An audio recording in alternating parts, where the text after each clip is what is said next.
On the night of October 31st, 2023, an ambulance pulled up to the emergency entrance of Al-Shifa Hospital in Gaza City, and the driver, a 34-year-old Palestinian man named Mahmoud Faraj, helped transfer a patient from the vehicle into the building.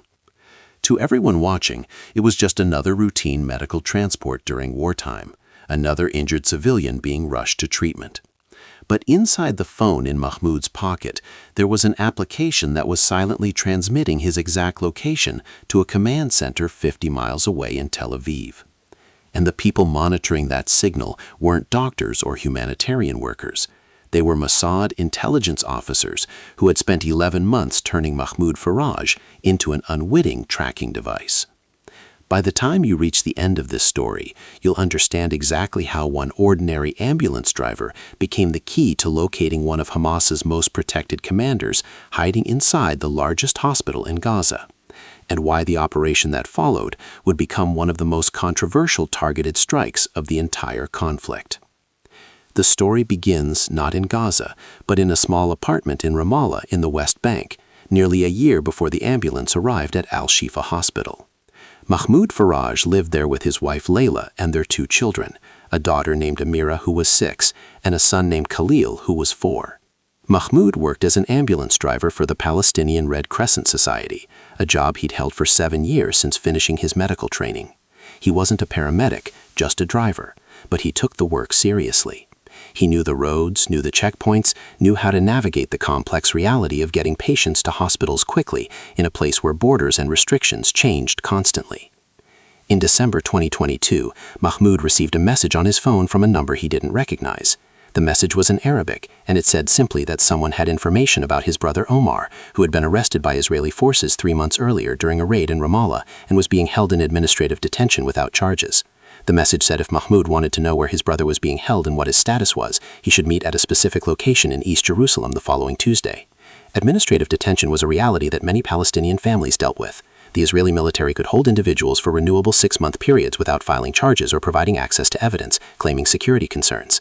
Omar Faraj had been picked up in September after an Israeli intelligence assessment suggested he had connections to militants, though the family insisted he was simply a mechanic who occasionally repaired vehicles for various people without knowing their affiliations.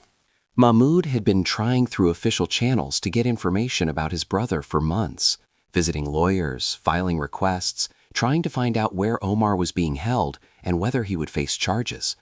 The information had been frustratingly limited. So when the message arrived offering information, Mahmoud's first instinct was suspicion. It could be a scam, someone trying to exploit his desperation. It could be Israeli intelligence trying to trap him into some kind of admission or association.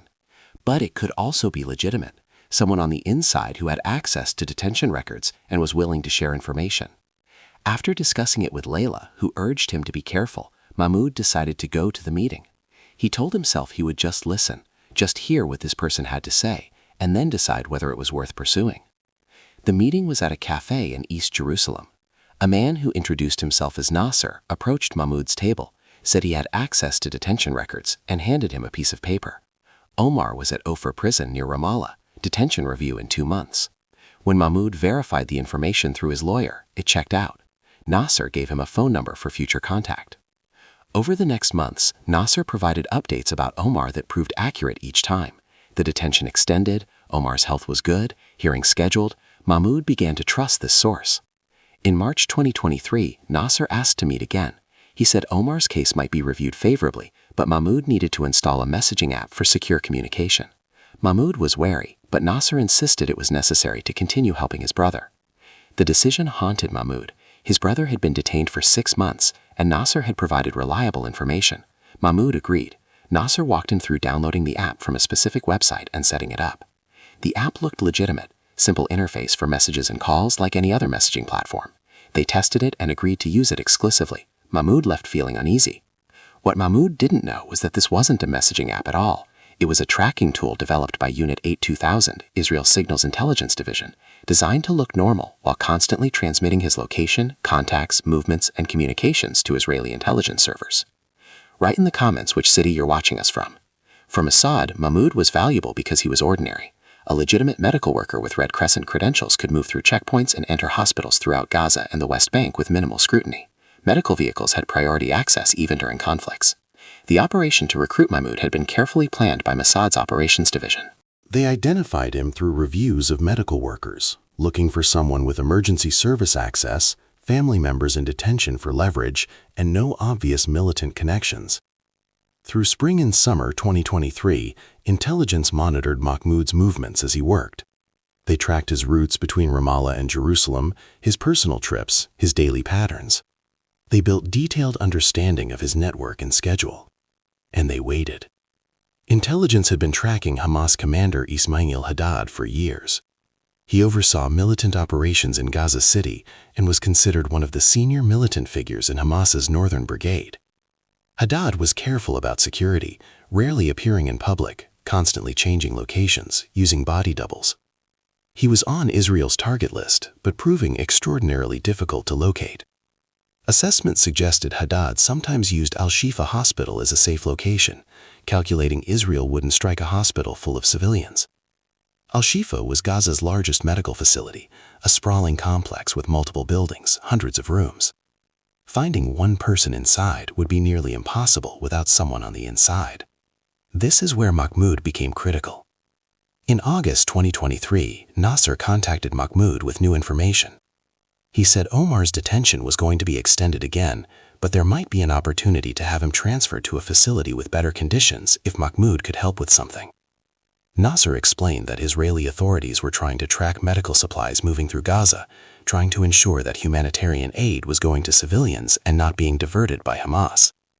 He said if Mahmoud could provide information about his routes and deliveries when he worked in Gaza, just basic logistical information, it would help demonstrate good faith and might benefit Omar's case. Mahmoud had never worked in Gaza before. His ambulance service operated primarily in the West Bank and occasionally in Jerusalem. But Nasser suggested that if Mahmoud could arrange to take some assignments in Gaza, even temporarily, it would be valuable. The Palestinian Red Crescent often needed additional drivers for Gaza operations, and someone with Mahmoud's experience would be welcomed. Nasser said he understood it was a lot to ask, that it would mean time away from family, but that it could make a real difference for Omar. The request put Mahmoud in an impossible position. He had already compromised himself by installing the tracking app, though he still believed it was just a messaging application. Now he was being asked to actively provide information about medical operations, to essentially spy on his own people's humanitarian infrastructure.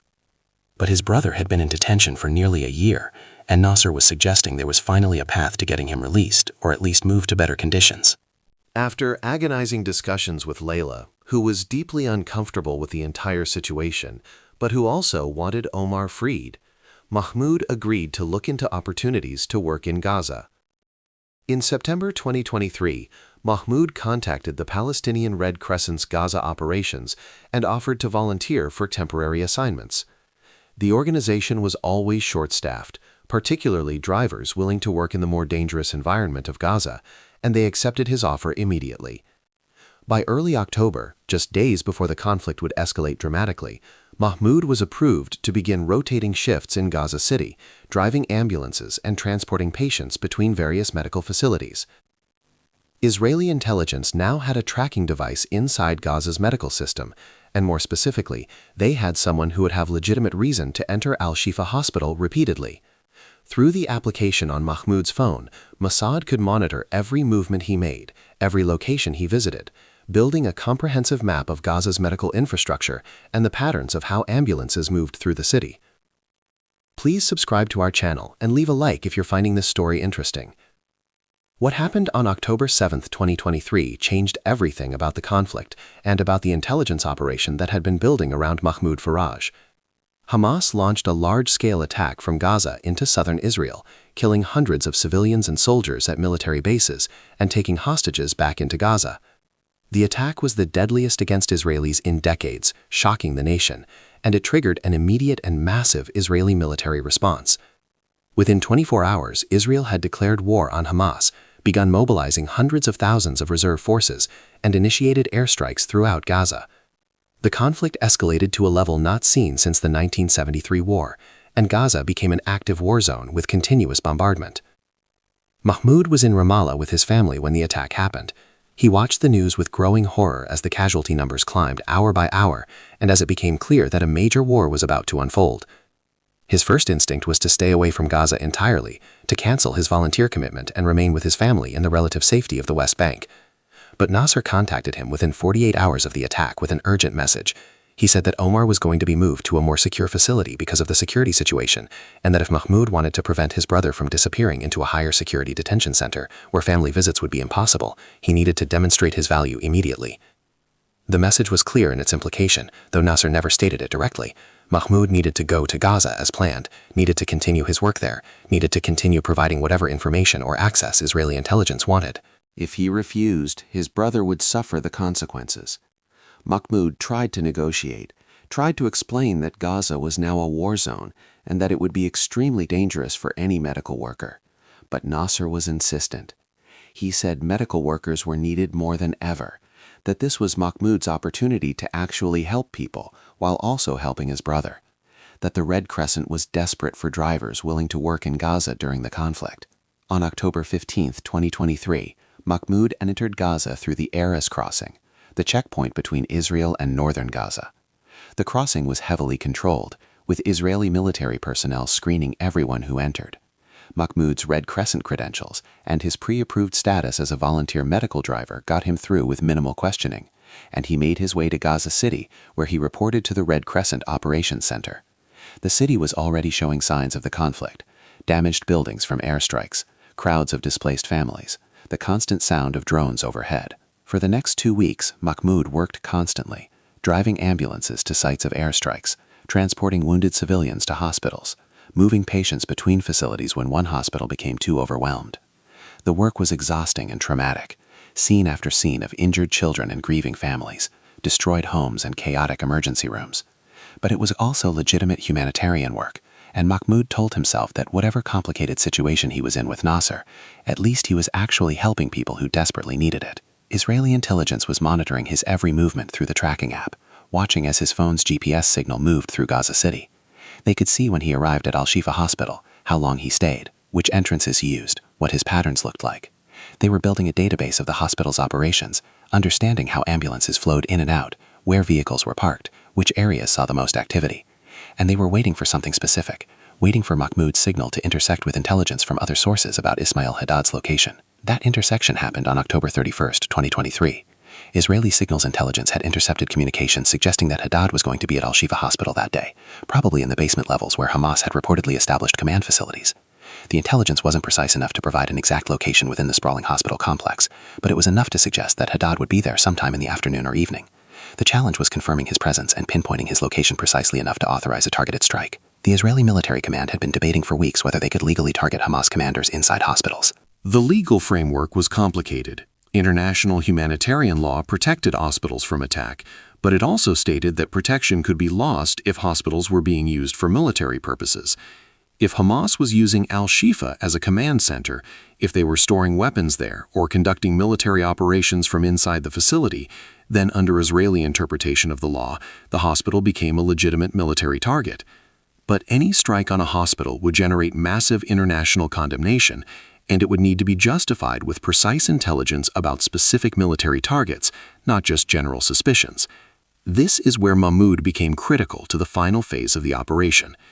On the evening of October 31st, Nasser sent him a message through the tracking app asking him to respond to a specific medical call. The message included details about a patient who supposedly needed transport to Al-Shifa Hospital, an address where Mahmoud should pick up the patient, and a specific time for the transport. The instructions seemed routine, just another emergency medical call, except that Nasser shouldn't have had direct knowledge of specific medical calls in Gaza. That detail might have seemed suspicious if Mahmoud had been thinking clearly, but after 2 weeks of constant work in crisis conditions, exhausted and traumatized, he simply followed the instructions. Mahmoud drove to the address Nasser had provided, an apartment building in the Sheikh Radwan neighborhood of Gaza City. When he arrived, there was indeed a patient waiting, a man in his 50s who had apparently suffered a heart attack. Family members helped load the man onto a stretcher and into the ambulance, and Mahmoud drove directly to Al-Shifa Hospital, arriving at approximately 8:15 in the evening. What Mahmoud didn't know was that the patient he was transporting wasn't really a patient at all. The man was a Mossad agent who had been inserted into Gaza weeks earlier under deep cover, posing as a local resident. The supposed heart attack was staged, a way to get the agent into Al-Shifa Hospital inside an ambulance, accompanying a Red Crescent driver whose phone was broadcasting his exact location to Israeli intelligence. When Mahmoud pulled up to the hospital's emergency entrance, when he helped transfer the patient into the building, the agent was able to observe and document exactly where they entered, what the security situation looked like, how many people were present, what the layout appeared to be. But more importantly, the agent was carrying a small device hidden in his clothing, a radio frequency tracker that could detect specific electronic signatures at close range. Israeli intelligence had managed to obtain signature data for the secure communication devices that senior Hamas commanders used, and the tracker was designed to alert if it came within approximately 50 meters of one of those devices. As Mahmoud and the supposed patient moved through the emergency entrance and into the hospital's interior, the tracker began picking up a signal. The signal was coming from somewhere below them, from the basement levels of the hospital. The agent, still playing the role of a heart attack victim, observed as much as he could while being moved through the facility, noting exits and corridors and access points to lower levels. After being placed in an examination room, the agent waited approximately 30 minutes, then claimed he was feeling better and that he wanted to leave to free up space for more critical patients. In the chaos of the emergency room, with dozens of injured people waiting for treatment, medical staff didn't argue. The agent walked out of the hospital and disappeared into the night, making his way to an extraction point where he would leave Gaza through underground tunnels that Israeli intelligence had secured for exactly these kinds of operations. The agent's report reached Mossad command within 2 hours. Ismail Haddad was confirmed to be inside Al-Shifa Hospital, specifically in the basement level, based on the tracking device's detection of his communication equipment. The signal had been strong and consistent, indicating Haddad wasn't just passing through, but was stationary, probably in a command post or meeting room. Combined with intercepted communications and Mahmoud's GPS data showing the exact route into the hospital that an ambulance would use, Israeli military planners now had everything they needed to authorize a strike. The debate at the senior military and political levels was intense and brief. Defense Minister Yoav Gallant and IDF Chief of Staff Herzi Halevi reviewed the intelligence with Prime Minister Benjamin Netanyahu in a secure conference room at the Kiryat military headquarters in Tel Aviv. The legal advisors to the military, specialists in international humanitarian law, confirmed that under Israeli interpretation of the law, if Hamas was using the hospital for command and control operations, and if a high-value commander was present in a specific location that could be targeted without striking patient care areas directly, then a limited precision strike was justifiable under the principle of military necessity.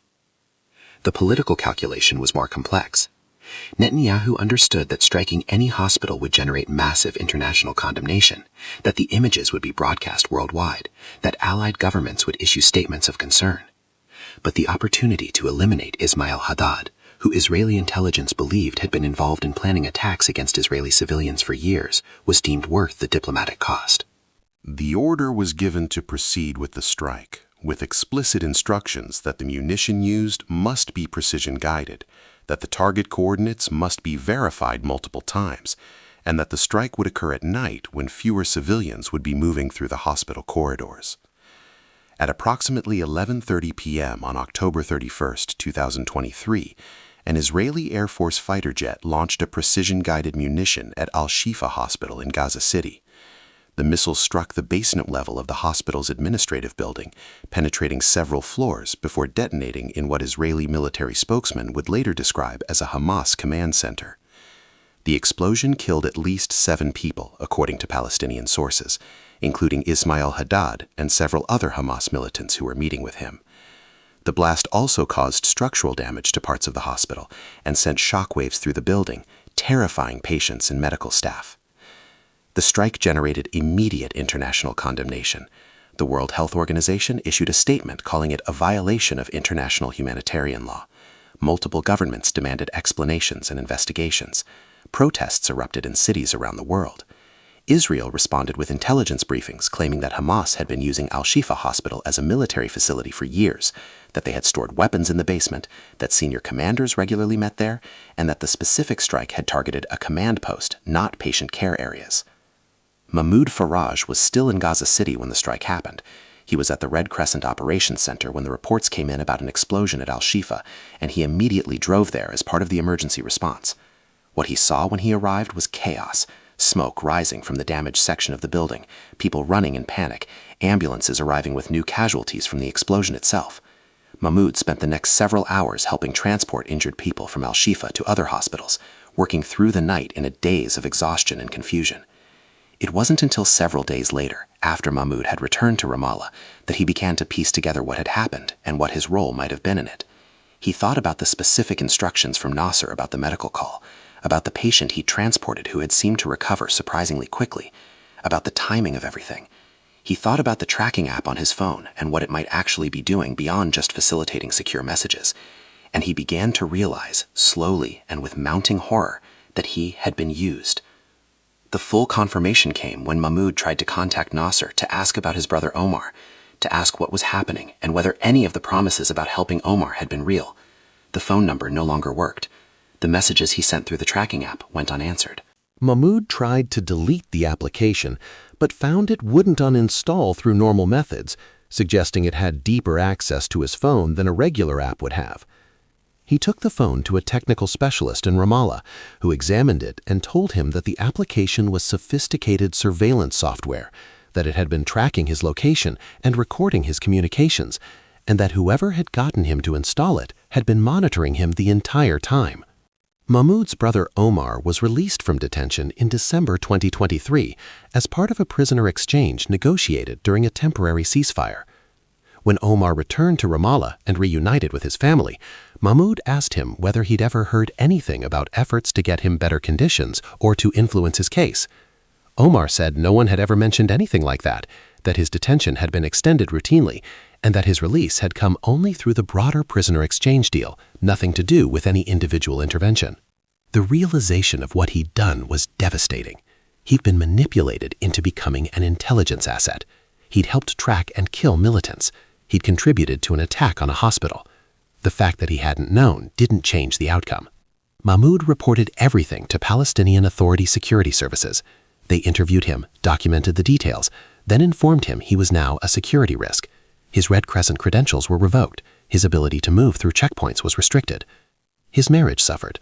Layla had supported meeting with Nasser initially, but as the full scope became clear, trust between them fractured. The case of Mahmoud Faraj was not unique. Israeli intelligence services had been running similar operations throughout the Palestinian territories for years, identifying individuals with access to valuable locations or information and manipulating them through various means into becoming unwitting sources. Sometimes the leverage was family members in detention, as with Mahmoud. Sometimes it was financial pressure, offering money to people struggling economically. Sometimes it was romantic relationships, with agents posing as love interests to develop sources. The methods varied, but the goal was always the same: to penetrate areas and networks that Israeli intelligence couldn't access directly. The ethical questions are complex. From an Israeli perspective, these are legitimate intelligence operations against an enemy using terrorism. From a Palestinian perspective, they represent manipulation of vulnerable individuals and violation of humanitarian protections. Medical workers like Mahmoud are supposed to be protected under international law, treated as neutral parties. The Geneva Conventions protect medical personnel, but specify protection can be lost if facilities are used for military purposes. What constitutes military use remains debated. Operations like this make medical workers targets of suspicion throughout conflict zones. Ambulance drivers face questions about working with intelligence. Patients wonder if seeking treatment makes them vulnerable. The humanitarian space erodes. The Israeli military released limited information about the strike on Al-Shifa hospital in the months following the attack. They published some intelligence assessments claiming Hamas had been using the hospital's basement as a command center, though much of this information remained classified and couldn't be independently verified. They confirmed that Ismail Haddad had been killed in the strike and provided details about his role in Hamas military operations. They did not and would not reveal anything about how they had tracked Haddad's location or what methods they had used to confirm his presence at the hospital. Mahmoud Faraj's identity and role in the operation remained unknown to the public for several months after the strike, but in intelligence and security circles in both Israel and the Palestinian territories, the case became known as an example of successful human intelligence exploitation. Israeli intelligence officers studied it as a model for how to develop unwitting assets through careful manipulation of personal vulnerabilities. Palestinian security services used it as a cautionary tale about the methods Israel employed and the need for extreme vigilance.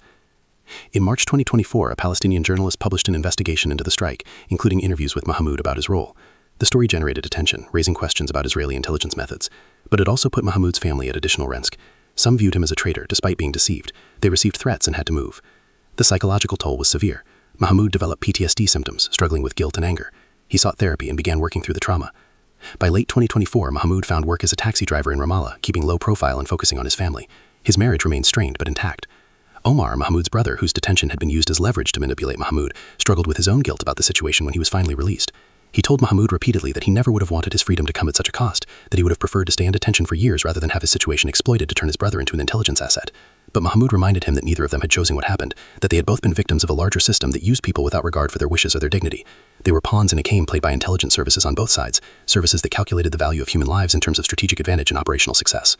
The tracking application that Mahmoud had installed on his phone was eventually removed by the Palestinian technical specialist, though it required completely wiping the phone's operating system and reinstalling everything from scratch. Even then, the specialist couldn't guarantee that other tracking mechanisms hadn't been installed at the hardware level. Mahmoud switched to using only basic mobile phones after that incident, simple devices that could make calls and send text messages, but that didn't have the capabilities to run sophisticated tracking software or access the internet.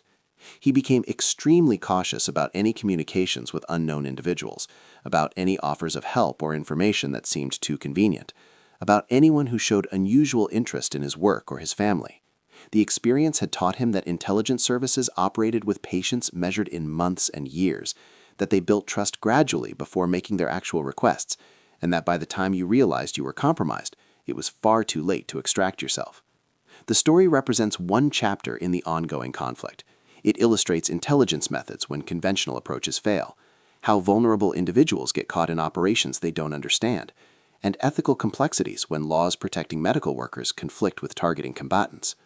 For Mahmoud, he'll always know he was used to facilitate an attack, even unintentionally. Omar will always know his detention was exploited. Their children will grow up with this story. The broader impact extends beyond individual cases. It affects how medical workers understand their vulnerability, whether families trust ambulances and hospitals, whether they believe humanitarian workers are truly neutral. As of December 2025, nearly 2 years after the Al-Shifa hospital strike, the conflict between Israel and Hamas continues, with periodic escalations and temporary ceasefires that never seem to hold for long. The hospital itself sustained additional significant damage in subsequent fighting during ground operations in Gaza City, and its capacity to provide medical care to the population remains severely limited, with many departments completely non-functional. Ismail Haddad's position in Hamas's military structure was filled within weeks by other commanders who stepped up through the organization's ranks. The intelligence networks that Israeli services operate throughout the Palestinian territories continue their work without pause, identifying new potential assets, developing new sources through various means, exploiting new vulnerabilities as they discover them in the population. Mahmoud Faraj still lives in Ramallah with his family. He still drives his taxi, taking passengers through the checkpoints and the complicated geography of the West Bank. He rarely speaks about what happened to him, preferring to leave that chapter of his life in the past as much as possible. But sometimes, when he sees an ambulance on the road, when he hears the siren and sees the vehicle racing toward an emergency, he thinks about the work he used to do, about the people he helped save, and about the one patient he transported who wasn't really a patient at all. The story of how Israeli intelligence used an ordinary ambulance driver to track a Hamas commander inside Gaza's largest hospital is not the kind of operation that appears in official histories or gets commemorated with medals and recognition. It's the kind of operation that happens in the shadows, that exploits human vulnerabilities, that achieves tactical objectives while raising profound ethical questions. It's the kind of story that shows how modern intelligence operations work when the targets hide among civilians and when the conflict has no clear boundaries between combatants and non-combatants. For Mahmoud, the lesson he learned through this traumatic experience was that in conflicts like this one, there are no truly neutral parties, no completely safe positions where you can avoid being drawn into the violence. Even medical workers who dedicate their lives to helping people and saving lives can become instruments of warfare when intelligence services decide they're useful. Even family members sitting in detention cells can become leverage for intelligence operations that manipulate the bonds of love and loyalty. Even simple decisions like installing an application on a phone can have consequences that extend far beyond what anyone could anticipate in the moment. He learned that the manipulations of intelligence services are sophisticated and patient, building slowly over months, that they identify vulnerabilities in people's lives and exploit them systematically, and that once you become entangled in their operations, extricating yourself is nearly impossible without losing everything. The question of accountability for operations like this remains largely unresolved. Mahmoud was not charged with any crime by Palestinian authorities because he had been deceived and manipulated rather than acting as a willing agent, but he also received no compensation or support for the trauma he experienced or the career he lost. The Israeli intelligence officers who ran the operation faced no consequences because from their government's perspective, they had successfully completed a mission against a legitimate enemy target. The legal frameworks that might provide accountability, the International Criminal Court or other international bodies, lack the jurisdiction or the political support to investigate or prosecute such cases. So write in the comments what city you're from and whether stories like this should be told, whether understanding how intelligence operations actually work helps us make sense of the conflicts we read about in the news, or whether some operations should remain secret forever. And if you found this story compelling, subscribe to the channel for more true stories about the hidden operations and difficult decisions that shape our world.